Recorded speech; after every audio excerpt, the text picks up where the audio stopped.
हम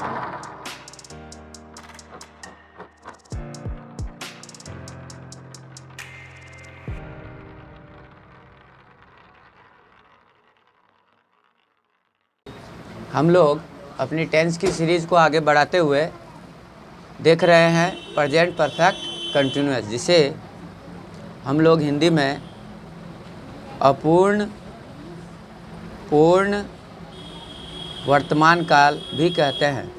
अपूर्ण पूर्ण वर्तमान काल, क्योंकि इस टेंस में जो काम की बात की जाती है वो कुछ कंप्लीट हो गया रहता है और कुछ काम बाकी रहता है।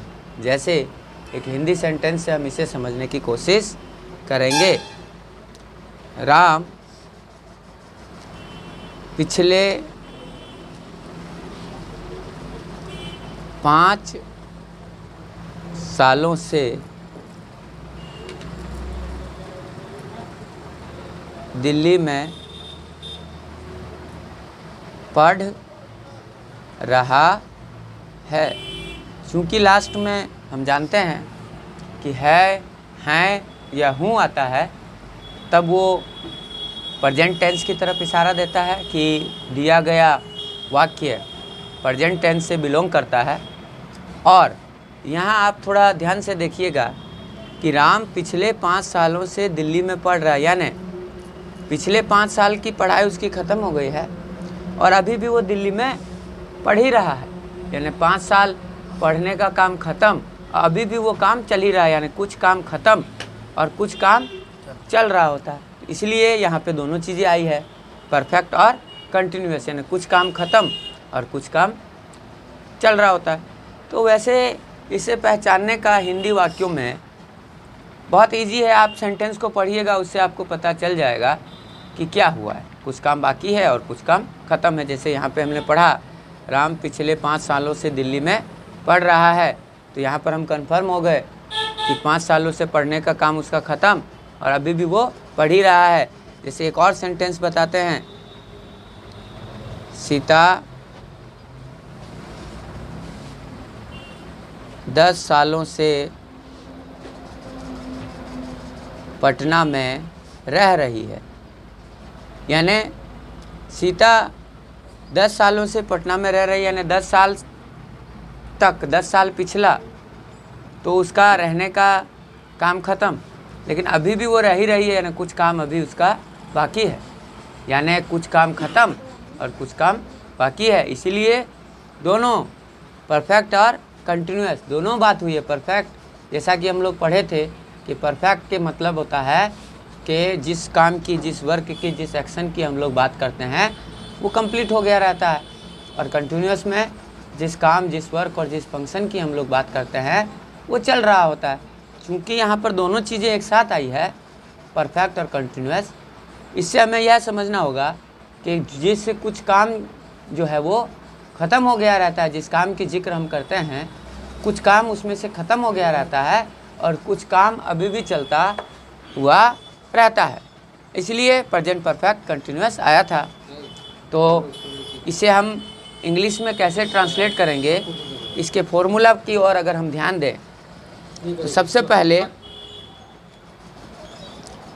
सब्जेक्ट के साथ हम लोग हैज या हैव लगाएंगे और BEEN बीन और V4 ING फॉर्म वाला। अब आप कहोगे कि बीन और V4 क्यों लगाया, तो हम जान रहे हैं कि हैज हैव वैसे आपका इससे पिछला वाला जो टेंस हम लोग पढ़ रहे थे प्रेजेंट परफेक्ट, उसकी हेल्पिंग वर्ब है। और चूंकि परफेक्ट से बिलोंग कर रही है इसलिए हम बी का थर्ड फॉर्म होता है बीन, उसे लगा दिए। और कंटिन्यूअस भी आ रही है इसलिए हमने मेन वर्ब का फोर्थ फॉर्म लगाया है। यहाँ पर मेन वर्ब का फोर्थ फॉर्म ING फॉर्म लगाया है। उसके बाद ऑब्जेक्ट, यहाँ पर ये चीज़ बहुत ज़रूरी है कि यहाँ पे टाइम का जिक्र होता है, समय का जिक्र होता है कि कुछ काम हो गया है, कुछ काम बाकी है, तो कब हुआ है, कब हुआ है, कितना हुआ है, समय का जिक्र होता है। इसलिए हम लोग यहाँ पर सिंस या फॉर का यूज करते हैं और उसके बाद टाइम लगाते हैं। सबसे पहले हमें ये जानना होगा कि सिंस और फोर का प्रयोग हम कहाँ कहाँ करते हैं। तो use of since and four. तो सिंस का प्रयोग हम लोग करते हैं पॉइंट ऑफ टाइम के लिए। पॉइंट ऑफ टाइम यानी जब समय का पूरा पता हो, समय का पूरा पता हो या समय का आकलन हम लोग अच्छी तरीके से कर सके। जैसे पहला वाला सेंटेंस आप देखिए कि राम पिछले 5 सालों से दिल्ली में रह रहा है। तो पिछला कौन सा पिछला? आज से पिछला, यानी आज से पहले 5 साल, यानी समय का पता लग गया। आज अगर चल रहा है 2021 तो आज का पिछला 5 साल यानी 2016 से। तो यहाँ पे समय का हमने पूरा पता लगा लिया, इसलिए हम लोगों ने क्या लगाएंगे, यहाँ सिंस लगाएंगे। लेकिन जब हम दूसरा सेंटेंस देखते हैं, सीता 10 सालों से पटना में रह रही है। कौन से 10 साल?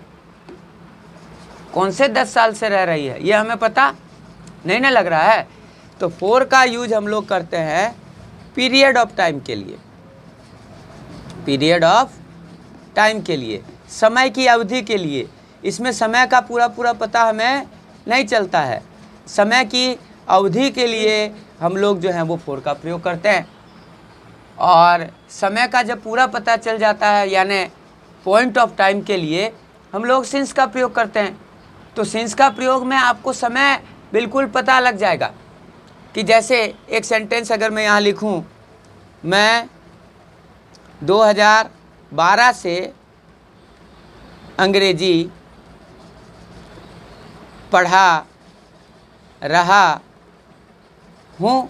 तो यहाँ देखिए समय का बिल्कुल पता हमें चल गया, कब से पढ़ा रहा हूँ, 2012 से। तो ये पॉइंट ऑफ टाइम हो गया। जब समय का पूरा पता लग जाता है तब हम लोग किसका यूज करते हैं, सिंस का। तो यहाँ पर देखिए 2012 से पढ़ा रहा हूँ, यानी समय का बिल्कुल पता चल गया है कि अंग्रेजी पढ़ाने का काम मेरे द्वारा 2012 से किया जा रहा है। यानी पॉइंट ऑफ टाइम यहाँ पर हमें बिल्कुल पता चल गया है कि 2012 से मैं जो है वो अंग्रेजी पढ़ा रहा हूँ। अब एक सेंटेंस अगर मैं और लिखूँ, मैं 5 सालों से अंग्रेजी पढ़ा रहा हूँ। अब इस हिंदी के वाक्य पर ध्यान दीजिए। इस हिंदी के वाक्य में मैं 5 सालों से अंग्रेजी पढ़ा रहा हूँ। कौन से 5 सालों से अंग्रेजी पढ़ा रहा हूँ मैं? इसमें समय का हमें पता नहीं लग रहा है, बस समय की अवधि का पता चल रहा है, पीरियड ऑफ टाइम का पता चल रहा है कि 5 सालों से। अब कौन से 5 सालों से, ये इसमें हम कैलकुलेट नहीं कर पा रहे हैं कि कब से 5 साल। ऊपर तो हमें समय का पता चल गया कि 2012 से अंग्रेजी पढ़ा रहा हूँ, तो अभी ये 2021 चल रहा है, यानी 2012 से 2021 तक मैं अभी क्या कर रहा हूँ, अंग्रेजी पढ़ा रहा हूँ। तो इसमें तो हमें समय का पूरा पता चल गया, यानी पॉइंट ऑफ टाइम, समय का पूरा पता चल जाता है, तब हम सिंस का प्रयोग करते हैं। और जब समय का पूरा पता नहीं चलता है, पीरियड ऑफ टाइम का पता चलता है, जैसे 5 साल, कौन से 5 साल, इसमें हम क्लियर नहीं कर पा रहे हैं कि कौन से 5 साल से आप अंग्रेजी पढ़ा रहे हैं। तो इसमें समय का हम जो है वो पता पूरी तरीके से नहीं लगा पा रहे हैं, इसलिए इस सेंटेंस में हम लोग यूज़ करेंगे फोर का, जबकि इस सेंटेंस में हम लोग यूज़ करेंगे सिंस का। क्योंकि यहाँ पर हमें देखिए 2012 ये दे रखा है point of time, point of time, और यहाँ पर 5 साल ये दे रखा है हमें period of time, period of time. लेकिन अगर इसी सेंटेंस को मैं इस तरीके से लिखूं, मैं पिछले 5 सालों से अंग्रेजी पढ़ा रहा हूं, मैं पिछले 5 सालों से अंग्रेजी पढ़ा रहा हूं। तो अब यहाँ देखिए कि पिछले जो ये वर्ड, ये वाक्य, ये शब्द जो पिछला जुड़ गया, तो इससे हमें समय का पूरा पता लग जाता है। पिछले 5 साल यानी अभी का पिछला, अभी से पिछला, यानी पता लग गया ना। आज चल रहा है 2021, तो इसका पिछला 5 साल यानी 2016, इसमें तो समय का हमने पूरा पूरा आकलन कर लिया। तो फिर इस सेंटेंस में क्या यूज होगा, सिंस या फॉर? यहाँ पर सिंस यूज होगा। तो ये बात हम समझ गए कि सिंस का यूज हम लोग करते हैं पॉइंट ऑफ टाइम के लिए, समय का जब पूरा पता लग जाता है उसके लिए, और फॉर का यूज हम लोग करते हैं पीरियड ऑफ टाइम के लिए, जब समय की अवधि का पता होता है, समय का पूरा पूरा जब हमें ज्ञान नहीं हो पाता है, समय की अवधि का पता लगता है, समय का पूरा पूरा ज्ञान नहीं हो पाता है कि कितने यानी कौन से साल से, पॉइंट यानी फिक्स टाइम का जब हमें पता नहीं चलता है। तो जब हमें फिक्स टाइम का पता चल जाता है तब हम सिंस का यूज करते हैं, और जब हमें फिक्स टाइम का पता नहीं चलता है कि वाक्य, हिंदी वाक्य में दिया गया काम कब से हो रहा है, ये हमें पता नहीं चलता है, फिक्स टाइम उसका पता नहीं चलता है, तब हम लोग फॉर का यूज करते हैं। और जब हमें फिक्स टाइम पता लग जाता है कि काम जो है वो कब से हो रहा है, इसका जब हमें पूरा पूरा पता लग जाता है उस समय का, तब हम क्या यूज करते हैं, सिंस का यूज करते हैं। तो एक बार फिर आप समझिए कि सिंस का यूज हम लोग पॉइंट ऑफ टाइम के लिए करते हैं, जब समय का पूरा पूरा पता लग जाता है, समय का आकलन हम पूरी अच्छी तरीके से कर सकते हैं, तब हम लोग सिंस का यूज करते हैं। और जब समय का आकलन हम सही तरीके से नहीं कर पाते हैं, समय के बारे में हम सही तरीके से निश्चित तौर पे नहीं बता सकते हैं कि काम जो है वो कब से हो रहा है, तब हम लोग क्या यूज करेंगे, फॉर का यूज करेंगे। अब हम फॉर्मूला की तरफ चलते हैं। तो हम लोग जान रहे हैं कि ये मैंने फॉर्मूला लिखा, सब्जेक्ट के साथ मैं हैज हैव यूज करूँगा, उसके साथ बीन यूज करूँगा, फिर वी फोर यूज करूँगा, फिर ऑब्जेक्ट यूज करूँगा, सिंस फोर यूज करूँगा, टाइम यूज करूँगा।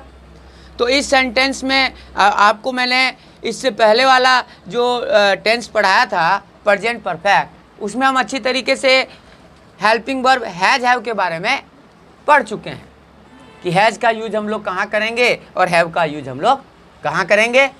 तो एक बार जस्ट रिवीजन के लिए, क्योंकि हो सकता है कि कुछ व्यूअर ये वीडियो पहली बार देख रहे होंगे तो उन्हें पता नहीं होगा कि हैज हैव का यूज हम कहाँ कहाँ करेंगे। उससे पहले अगर आपको इसी तरीके के यूज़फुल वीडियो पसंद हैं, और अगर आप एक गार्जियन हैं या पेरेंट हैं, आप चाहते हैं कि आपके बच्चे अच्छी शिक्षा लें, उनका भविष्य अच्छा हो, कृपया मेरे चैनल को सब्सक्राइब करें। हमारी पूरी एमएसपी की टीम जो है बच्चों को अच्छी शिक्षा देने के लिए आतुर रहती है। इस वजह से रोज़ाना हम लोग यूज़फुल वीडियो जो है जितना भी सोर्स हमारे पास हो उसी सोर्स को यूज़ करके बनाते हैं, और जो बच्चे को हम ऑफलाइन पढ़ाते हैं उसी वीडियो को रिकॉर्ड करते हैं। तो कोई बनावटी वीडियो हमारे द्वारा नहीं बनाया जाता है, रियल वीडियो बनाया जाता है। और हम ये भी नहीं कहते हैं कि हम बहुत ज़्यादा जानकार हैं, बस हमारी जानकारी से अगर आपके बच्चों को फ़ायदा होता है तो निश्चित रूप से दूसरे बच्चों को भी फ़ायदा होगा। इसलिए ज़्यादा से ज़्यादा आप मेरे चैनल को सब्सक्राइब करें, लाइक करें और इन्हें अपने फ्रेंड रिलेटिव में शेयर करें, जिससे हमारा हौसला अफजाई हो और हम ज़्यादा से ज़्यादा, जब हमें रिज़ल्ट मिलने लगेगा कि हमारे द्वारा बनाए गए वीडियो से आपको फ़ायदा होता है, तो हम उस काम को और मेहनत से करेंगे, हमारी टीम और मेहनत से उस वीडियो बनाएगी। कृपया इसे अनदेखा ना करें, आप बेल आइकॉन दबाकर बेल के निशान को प्रेस कर लें, जिससे कोई भी यूज़फुल वीडियो अगर अपलोड हो यूट्यूब पर हमारे चैनल पर तो सबसे पहले उसका नोटिफिकेशन आपको मिल जाए। तो हमने देखा था कि हैज़ का यूज हम लोग करेंगे सिंगुलर सब्जेक्ट के साथ, सिंगुलर सब्जेक्ट के साथ। तो सिंगुलर सब्जेक्ट में ही, सी, इट, किसी का नेम, दिस, दैट, इट, इन सब के साथ हम लोग हैज़ का यूज़ करेंगे। जैसा कि भली भांति हम लोग जब प्रेजेंट परफेक्ट टेंस पढ़े थे तो हम जान रहे थे। और हैव का यूज हम लोग प्लूरल सब्जेक्ट्स के साथ करेंगे, प्लूरल सब्जेक्ट के साथ। और मैंने आपको पहले भी बताया था कि आई यानी मैं, मैं को रिगार्ड किया गया है, माना गया है प्लूरल सब्जेक्ट प्रेजेंट टेंस के अंदर। जब हम present simple, present continuous, present perfect या प्रेजेंट परफेक्ट कंटिन्यूअस के हिंदी वाक्यों को इंग्लिश में जब ट्रांसलेट करेंगे तब हमें आई को प्लूरल मानना है और आई के साथ उस हेल्पिंग वर्ब को यूज करना है जो कि प्लूरल सब्जेक्ट के साथ यूज होता है। तो यहाँ पर हम आई के साथ भी हैव यूज करेंगे। उसके बाद हम जानते ही हैं you, we, they, these, those या दो नाम अगर एंड से जुड़े हों, नेम एंड नेम, तब जो है वो सब्जेक्ट प्लूरल हो जाता है। सिंगुलर हिंदी में हम उसे एक वचन कहते हैं, यानी कर्ता कोई एक होता है, तब हम लोग सिंगुलर हेल्पिंग वर्ब जो कि हैज है इस टेंस के लिए उसे यूज करेंगे। और जब सब्जेक्ट कर्ता एक से अधिक होता है तब प्लूरल सब्जेक्ट का जो वर्ब हैव है इस टेंस के लिए हम उसे यूज करेंगे। और चाहे हम हैज यूज करें या हैव यूज करें, उसके तुरंत बाद हम लोग बीन लगाएंगे जो कि इशारा देगा परफेक्ट टेंस की तरफ, क्योंकि बीन जो है वो थर्ड फॉर्म है किसका, बी का। बी का है थर्ड फॉर्म बीन, तो ये हमें बताता है परफेक्ट की ओर इशारा देता है। और V4 यानी आईएनजी फॉर्म, वी फर्स्ट के साथ आईएनजी, ये हमें कंटिन्यूअस की तरफ इशारा देता है। इसलिए ये यूनिक है क्योंकि इस प्रेजेंट परफेक्ट कंटिन्यूअस टेंस में परफेक्ट और कंटिन्यूअस दोनों को एक साथ हमें यूज करना है। इसलिए आपने देखा कि हैज हैव के साथ हमने बीन भी लगाया है, यह हेल्पिंग वर्ब हमने लिया है परफेक्ट टेंस का, उसके साथ वर्ब की थर्ड फॉर्म हमने लिया है बी का थर्ड फॉर्म लिया है जो हमें इशारा देता है कि ये परफेक्ट टेंस से रिलेटेड हुआ। और वर्ब का, मेन वर्ब का हमने फोर्थ फॉर्म यूज किया है जो इंडिकेट करता है कि ये कंटिन्यूअस टेंस भी इसके अंदर आ रहा है, यानी कुछ काम खत्म हो गया और कुछ काम बाकी है। तो कुछ काम यहाँ तक खत्म हो गया और कुछ काम बाकी है, इसलिए यहाँ पर परफेक्ट और कंटिन्यूअस दोनों का कुछ ना कुछ पार्ट को यूज किया गया है। अब हम हिंदी के वाक्यों को वो 1, 2, 3, 4 इन्हीं सेंटेंस को देखिए अंग्रेजी में बड़े इजी तरीके से ट्रांसलेट कर लेते हैं। बस हमें फॉर्मूला को ध्यान देना है। अगर आपने पिछला वीडियो देखा होगा तो मैंने आपको बताया था कि इंग्लिश सब्जेक्ट जो है वो एक लैंग्वेज है। English is a language. और कोई भी लैंग्वेज को हम लोग कब सीख पाएंगे, जब ज़्यादा से ज़्यादा हम लोग प्रैक्टिस कर पाएंगे। जैसे हम लोगों को हिंदी सीखना नहीं पड़ा, क्यों? क्योंकि हमारे आसपास सभी लोग हिंदी बोलते थे, हमारे मम्मी पापा हिंदी बोलते थे, हमारे भाई बहन हिंदी बोलते थे, हम दोस्तों से हिंदी बोलते हैं। या क्षेत्रीय लैंग्वेज जैसे कि मैथिली हुआ, उर्दू हुआ, भोजपुरी हुआ, या गुजराती हुआ, राजस्थानी हुआ, मराठी हुआ, जो क्षेत्रीय लैंग्वेज जो क्षेत्र के लोग बोलते थे उस हिसाब से हम सीख जाते थे। तो ये भी एक लैंग्वेज ही, एक भाषा ही है और सबसे ईजी भाषा है, सबसे सरल भाषा है। तो इसे भी जितना आप प्रैक्टिस करिएगा, अभ्यास करिएगा, कोशिश करिए कि जितने भी आपके फ्रेंड हैं उनसे हम इंग्लिश में स्पोकन करें, तब धीरे धीरे हमें यह लैंग्वेज समझ में आने लगेगी। और जब एक बार हमें इंग्लिश लैंग्वेज समझ में आने लगेगी तो हमारा इंटरेस्ट उसकी तरफ ज़्यादा होगा और हम अच्छी तरीके से सीख पाएंगे। बहरहाल चलिए इस फॉर्मूला को यूज करके हमने ये जो 1, 2, 3, 4 सेंटेंस जो हिंदी में लिखे हैं इसे हम ट्रांसलेट करते हैं अफर्मेटिव के अंदर। तो अफर्मेटिव सेंटेंस किसे कहते हैं? हम लोगों ने पहले ही पढ़ लिया था कि अफर्मेटिव सेंटेंस, जिसे हम हिंदी में सकारात्मक वाक्य भी कहते हैं, सकारात्मक वाक्य, और इंग्लिश में इन्हें असर्टिव या पॉजिटिव भी कहते हैं हम लोग। इसमें कभी ना या नहीं की बात नहीं की जाती है, काम होना है, काम कितना हुआ, कितना बाकी है, इसकी बात की जाती है। ना नहीं की बात इसमें नहीं की जाती है। इसलिए हम जो है अफर्मेटिव में इस फॉर्मूला को यूज़ करेंगे। अब आप देखिए, इसी को यूज़ करके मैं बनाता हूँ पहला सेंटेंस है राम पिछले 5 सालों से दिल्ली में पढ़ रहा है। तो सबसे पहले इस सेंटेंस को पढ़ने के बाद कौन पिछले 5 सालों से दिल्ली में पढ़ रहा है, आपका उत्तर होगा राम। यानी कौन से प्रश्न पूछने पर, हु से प्रश्न पूछने पर, हु से क्वेश्चनिंग करने पर जो आंसर आता है वो क्या होगा, सब्जेक्ट होगा। तो कौन पिछले 5 सालों से दिल्ली में रह रहा है, तो राम पिछले 5 सालों से दिल्ली में रह रहा है। तो राम क्या हो गया, सब्जेक्ट हो गया, कर्ता हो गया। तो सबसे पहले सब्जेक्ट की जगह मैं लिख दूंगा राम। राम सिंगल नेम है, सिंगुलर है, तो इसके लिए जो है वो हम क्या यूज करेंगे, हैज से, हैज। तो राम हैज, उसके बाद क्या आएगा, बीन।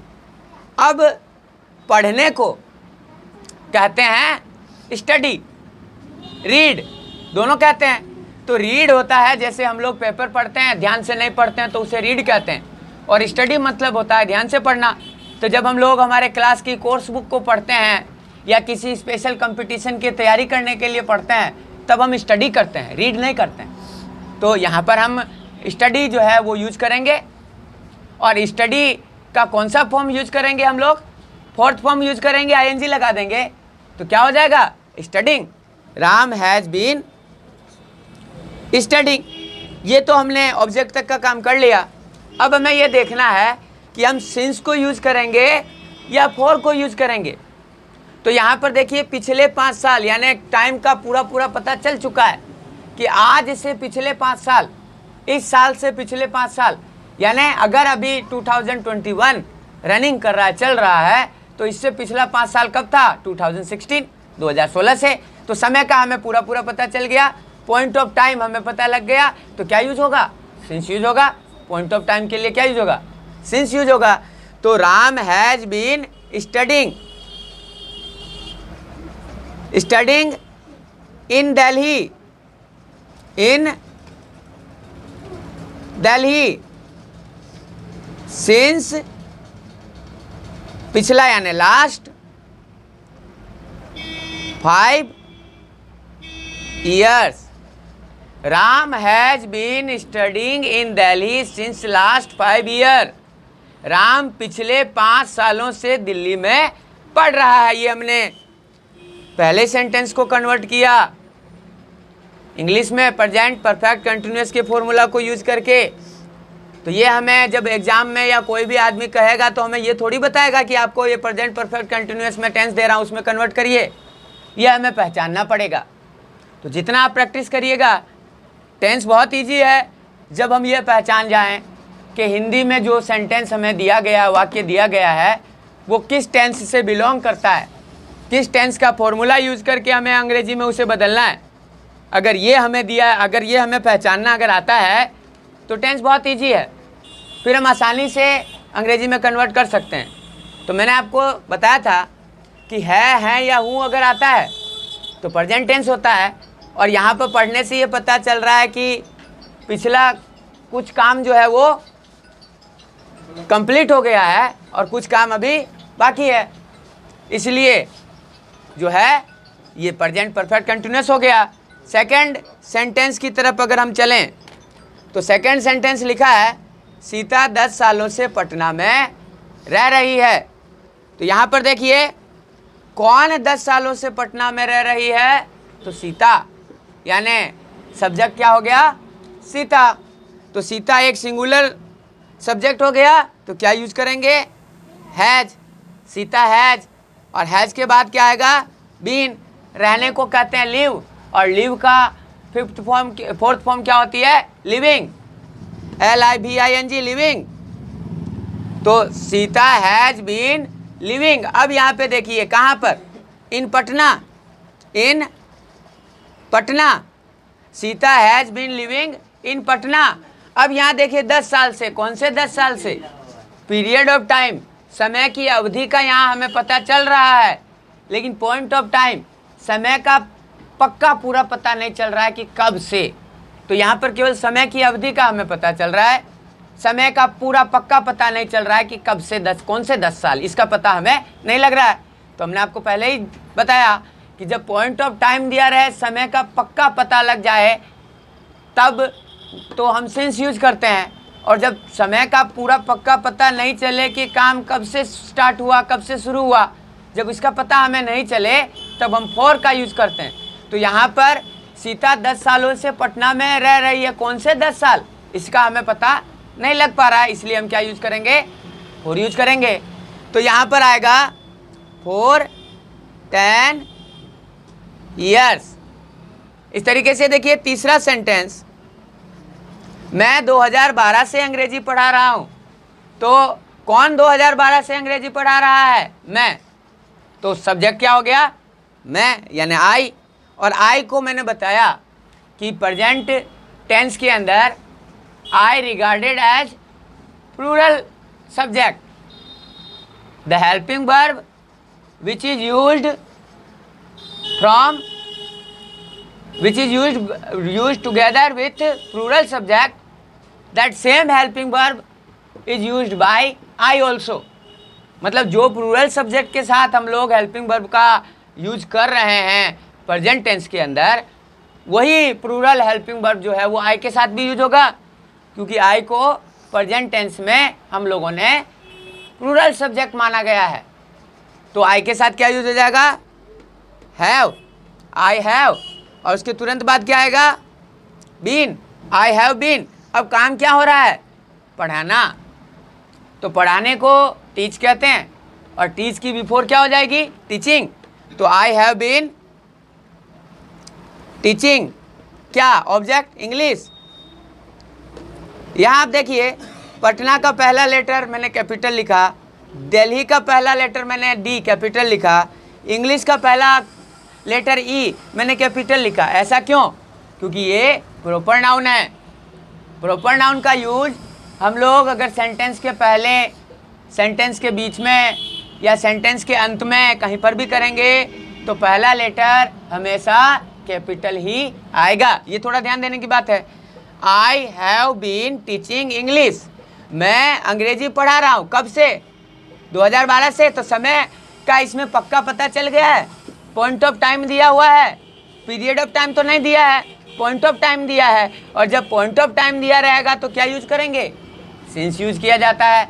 तो क्या आएगा यहाँ पर, I have been teaching English since 2012। ये हो गया। अब चौथा सेंटेंस आप देखिए क्या लिखा हुआ है,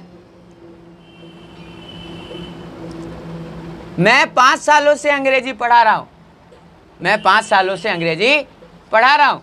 तो सेम इसमें सब्जेक्ट हो गया I regarded as plural subject, so we use have, after that been, as mention in the formula of present perfect tense, we know it very well, present perfect continuous tense.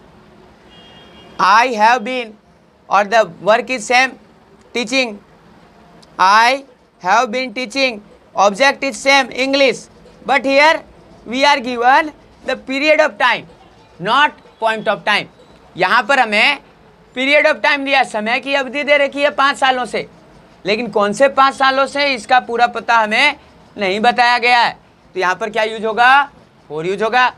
तो I have been teaching English for 5 years। तो साथियों मुझे लगता है आपको समझ में आ गया होगा कि किस तरीके से अफर्मेटिव सेंटेंस हम लोग बनाए हैं प्रेजेंट परफेक्ट कंटिन्यूअस के फॉर्मूला को यूज़ करके। अब हम लोग चलते हैं नेगेटिव सेंटेंस की तरह। तो नेगेटिव तो बहुत इजी है, हमें बस यहाँ पर इतना ध्यान रखना है कि नेगेटिव सेंटेंस के अंदर ना या नहीं का जिक्र होगा, ना या नहीं की बात कहीं पर आएगी, यानी काम नहीं किया जा रहा है या नहीं आएगा किसी भी तरीके से बीच में, यानी काम को नकारेंगे कि नहीं हो रहा है, तब हम उसे एक नेगेटिव सेंटेंस कहेंगे और इंग्लिश में नकारात्मक वाक्य कहेंगे। तो अब हम चलते हैं नेगेटिव सेंटेंस की तरफ, नकारात्मक वाक्य। नेगेटिव सेंटेंस यानी नकारात्मक वाक्य। नकारात्मक वाक्य की तरफ हम चलेंगे। नेगेटिव, नकारात्मक। तो सबसे पहले हमें देखना है, बस एक चीज़ पर यहाँ हमें ध्यान दे रहा है कि कहाँ पर हम नॉट का यूज करेंगे। बस अगर हमें पता लग जाए इस फॉर्मूला में नॉट का यूज कहाँ करते हैं तब तो बहुत इजी हो जाएगा। तो देखिए कहाँ यूज करेंगे, सब्जेक्ट के साथ हैज या हैव लगाएंगे और इसके तुरंत बाद यानी पहला जो हेल्पिंग वर्ब होगा हैज या हैव, उसके तुरंत बाद हम क्या लगा देंगे, नॉट, और उसके बाद बीन, उसके बाद V4, उसके बाद ऑब्जेक्ट, उसके बाद जो सेम फॉर्मूला था सिंस फॉर, और उसके बाद टाइम। इस तरीके से बनेगा। देखिए इन्हीं सब सेंटेंस को मैं तोड़ता हूँ। पहला वाला सेंटेंस देखिए, राम हैज नॉट, अब हैज के बाद डायरेक्ट नॉट आ जाएगा। राम हैज नॉट, अब यहाँ देखिए Ram has been studying in Delhi since last 5 year, अब मैंने लगा दिया राम हैज नॉट, अब बाकी सेम का सेम लिख दूँ, Ram has not been studying in Delhi since last 5 years. तो इसका मतलब हो गया राम पिछले 5 सालों से दिल्ली में नहीं पढ़ रहा है। राम पिछले 5 सालों से दिल्ली में नहीं पढ़ रहा है। इसी तरीके से अगर इस सेंटेंस को बनाना चाहें, तीसरे नंबर का सेंटेंस, मैं 2011 से अंग्रेजी नहीं पढ़ा रहा हूँ। मैं 5 सालों से अंग्रेजी नहीं पढ़ा रहा हूँ। अगर इसको बनाए मैं 5 सालों से अंग्रेजी नहीं पढ़ा रहा हूँ, क्योंकि सिंस का यूज़ करके हमने एक सेंटेंस बना ही दिया है, तो फॉर का यूज़ करके भी बना ही लेते हैं। तो यहाँ पर मैंने सिंस लगाया था क्योंकि यहाँ पर पॉइंट ऑफ टाइम दिया था पिछला 5 साल, यानी आज का पिछला 5 साल, तो इसलिए मैंने सिंस लगाया। और यहाँ पर दिया हुआ है केवल 5 साल, केवल 5 साल, पिछला 5 साल नहीं, केवल 5 साल। तब हमें ये पता नहीं चल पा रहा है कि यहाँ पर कौन से 5 साल की बात हो रही है, इसलिए हम फॉर का यूज़ करेंगे। सेम सेंटेंस रहेगा, बस सिंस की जगह क्या आ जाएगा, फॉर आ जाएगा। वैसा ही रहता है। जैसे देखिए आई के साथ हम लोग हैव यूज करेंगे, I have not been teaching, I have not been teaching English, I have not been teaching English for 5 years. मैं 5 सालों से अंग्रेजी नहीं पढ़ा रहा हूँ, मैं 5 सालों से अंग्रेजी नहीं पढ़ा रहा हूँ। चलिए अब हम लोग चलते हैं हेल्पिंग वर्ब इंट्रोगेटिव की तरफ। हेल्पिंग वर्ब इंट्रोगेटिव किसे कहते हैं, हेल्पिंग वर्ब इंट्रोगेटिव किसे कहते हैं आप जान रहे हैं कि इसे यस नो क्वेश्चन भी कहते हैं हम लोग, जिसका आंसर हम लोग यस या नो में देते हैं, यस या नो में देते हैं। ऐसे क्वेश्चंस को हम लोग कहा जाता है हेल्पिंग वर्ब क्वेश्चन, या इन्हें हम लोग यस नो क्वेश्चंस भी कहते हैं, क्योंकि इन क्वेश्चंस का जवाब हम लोग यस या नो में दे सकते हैं। जैसे क्या मैं पिछले 5 सालों से अंग्रेजी पढ़ा रहा हूँ, क्या राम 10 सालों से पटना में रह रहा है, क्या सीता कुछ दिनों से पढ़ रही है। तो इन सब का आंसर आप लोग हाँ या ना में दे सकते हैं।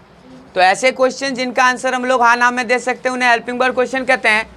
और प्रेजेंट परफेक्ट कंटिन्यूअस में हेल्पिंग वर्ब क्वेश्चन का जो फॉर्मूला बहुत ईजी है। अफर्मेटिव में जो हेल्पिंग वर्ब था उसे हम पहले कर लेंगे बस। जैसे देखिए सबसे पहले हम लोग हैज या हैव को यूज़ कर लेंगे, जो कि निर्धारित करेगी कि सब्जेक्ट क्या है, उस आधार पे हम लोग हैज या हैव लगा देंगे। और उसके तुरंत बाद बीन, उसके बाद V4, उसके बाद ऑब्जेक्ट, और लास्ट में सिंस या फॉर के साथ टाइम का यूज़ कर देंगे। बाकी सब चीज़ सेम है, बस हमें यह याद रखना है कि सिंस कहाँ यूज़ करेंगे, फॉर कहाँ यूज़ करेंगे, जो तो हम पीछे जब अफर्मेटिव नेगेटिव बनाए थे उस समय हम देख लिए थे। अब जैसे मैं यहाँ पर एक सेंटेंस लिखता हूँ, क्योंकि अब हम लोग इतना जान चुके हैं कि कैसे हम लोग सेंटेंस को अंग्रेजी में कन्वर्ट करते हैं, इसलिए मैं अब हिंदी सेंटेंस नहीं लिखूँगा, अब मैं डायरेक्ट आपको अंग्रेजी सेंटेंस लिखूँगा ट्रांसलेट करके। अब फिर हमें ये पहचानना है कि हिंदी में क्या लिखा हुआ है, अंग्रेजी से पढ़कर अब हमें हिंदी बताना है क्या लिखा है। जैसे देखिए have I been teaching English to you since last 5 years question mark, या has Sita been not making homework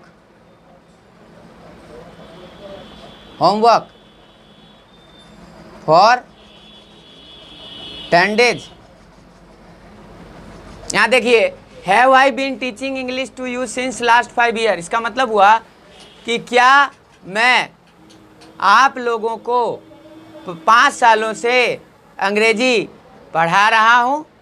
इसका मतलब ये हुआ कि क्या मैं आप लोगों को पिछले 5 सालों से अंग्रेजी पढ़ा रहा हूँ, इसलिए सिंस का यूज हुआ है। सिंस लास्ट आया, अगर लास्ट नहीं रहता, केवल 5 साल रहता तो सिंस 5 year यूज नहीं होता, उसकी जगह 4-5 year यूज हो जाता, क्योंकि वहाँ पे पीरियड ऑफ टाइम दिया था, यहाँ पे पॉइंट ऑफ टाइम है।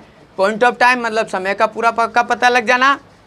हैज सीता, अब यहाँ देखिए मैंने क्या गलती किया, आपको बताया था कि नॉट हम यूज करेंगे तो हमेशा पहले हेल्पिंग वर्ब के बाद में कर देंगे, तो यहाँ पर पहला हेल्पिंग वर्ब तो बाहर निकल चुका है, हैज या हैव, तो यहाँ पे जस्ट तुरंत हमें सीता के बाद क्या कर देना है, नॉट यूज कर देना। बीन के बाद नॉट यूज नहीं होगा, तो क्या होगा, has Sita not been making homework for 10 days, क्या सीता 10 दिन से गृह कार्य नहीं बना रही है, तो कौन से 10 दिन, इसमें पता नहीं था, इसलिए हमने 10 days लिखा है यहाँ पर।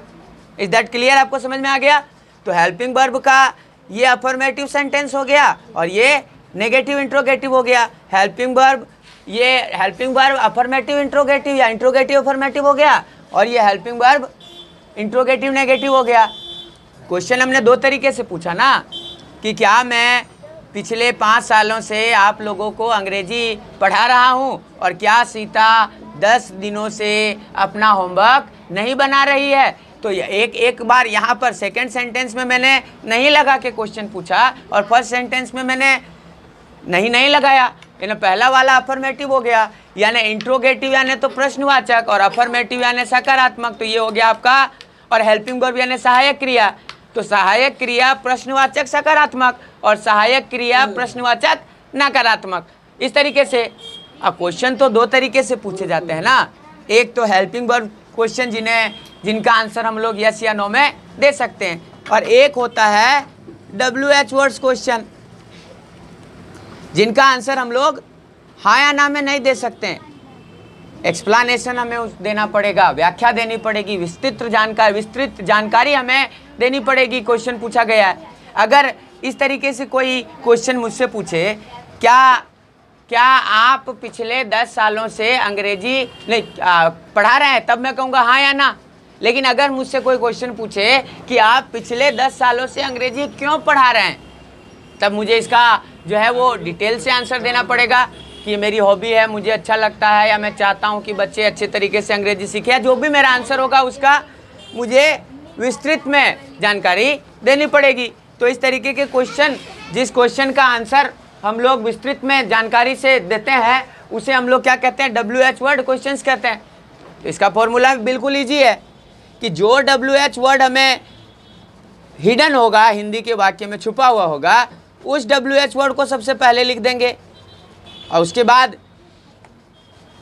हेल्पिंग वर्ब हैज या हैव, उसके तुरंत बाद सब्जेक्ट, उसके बाद बीन, तुरंत बाद V4, फिर ऑब्जेक्ट, फिर सिंस या फॉर, और फिर टाइम, और एट लास्ट क्वेश्चन मार्क। ये हो गया WH वर्ड, इंट्रोगेटिव अफर्मेटिव। और अगर इसी में अगर मेरे से कोई क्वेश्चन पूछे कि आप पिछले 10 सालों से अंग्रेजी क्यों नहीं पढ़ा रहे हैं, तो नहीं भी आ गया। तो इस तरीके के सेंटेंस में WH word interrogative negative sentence हो गया। तो उसका फॉर्मूला बिल्कुल ईजी है, हमें सब्जेक्ट के तुरंत बाद क्या यूज कर देना है, नॉट, बाकी एज इट इज रहेगा। सबसे पहले WH वर्ड्स जो कि छुपा हुआ होगा सेंटेंस के अंदर, हिंदी के वाक्य के अंदर, उसे ढूंढना पड़ेगा हमें। उसके तुरंत बाद हम लोग हैज हैव को यूज करेंगे, और हैज या हैव कौन सा हेल्पिंग वर्ब यूज होगा ये डिपेंड करेगा हमारे सब्जेक्ट पर, कर्ता पर। उसके तुरंत बाद अगर नेगेटिव बना रहे हैं ना तो नोट आएगा सब्जेक्ट के तुरंत बाद, और उसके बाद been plus V4 object, since या फॉर, अगर पॉइंट ऑफ टाइम है तो सिंस, और पीरियड ऑफ टाइम है तो फॉर टाइम क्वेश्चन मार्क। देखिए डायरेक्ट मैं अब इंग्लिश लिख रहा हूं, आपको समझना है। Why have you, why have you been teaching English since last 5 years question mark. क्या हुआ इसका मतलब?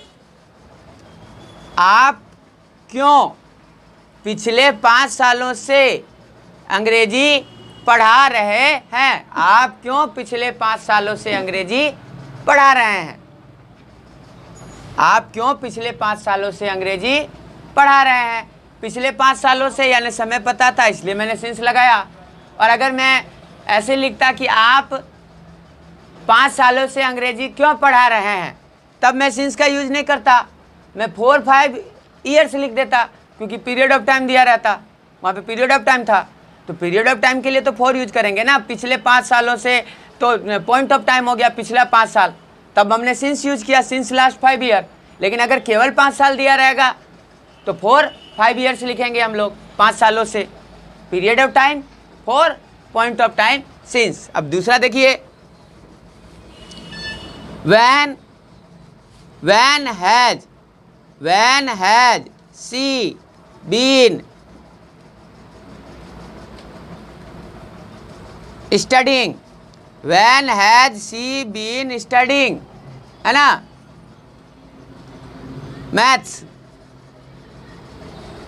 for 5 months। इसका मतलब क्या हुआ? when यानी कब, और अगर इसे हम कब बीच में आ रहा है, कब से क्वेश्चन पूछ रहे हैं, तो when बाहर निकल के आ गया। कब वह क्या कर रही है? कब वह स्टडिंग पढ़ रही है मैथ 5 महीनों से, क्या होगा? वह कब 5 महीनों से गणित पढ़ रही है?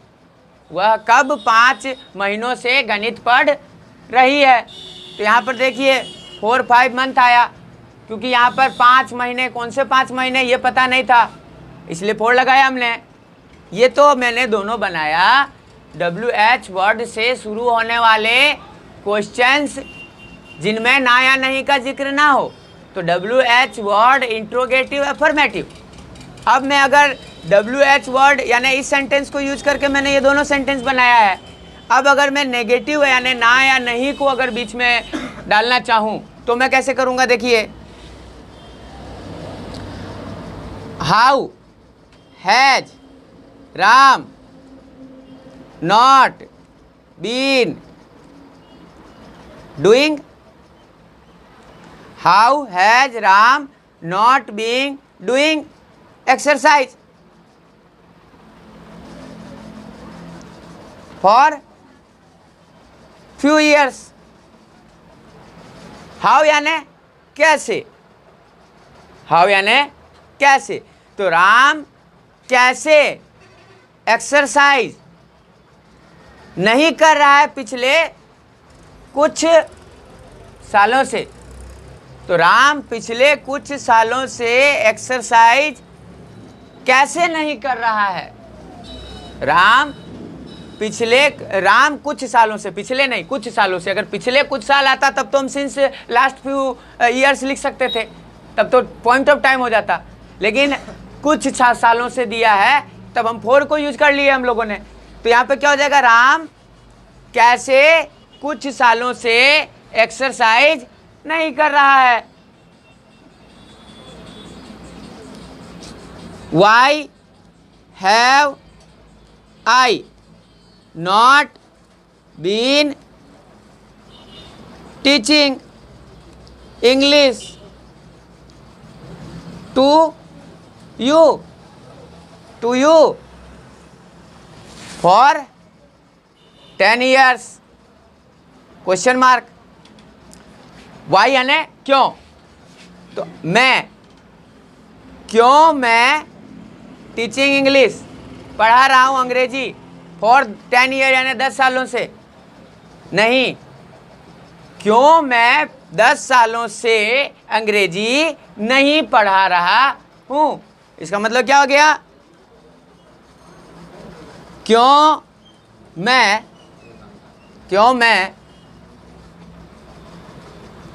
10 सालों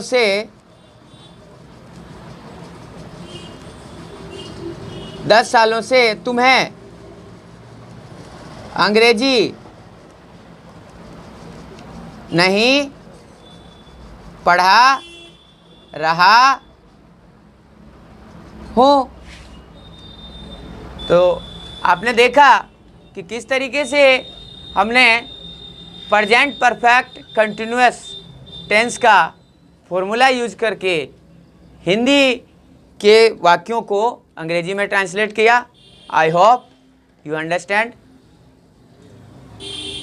thanks for watching. Good day.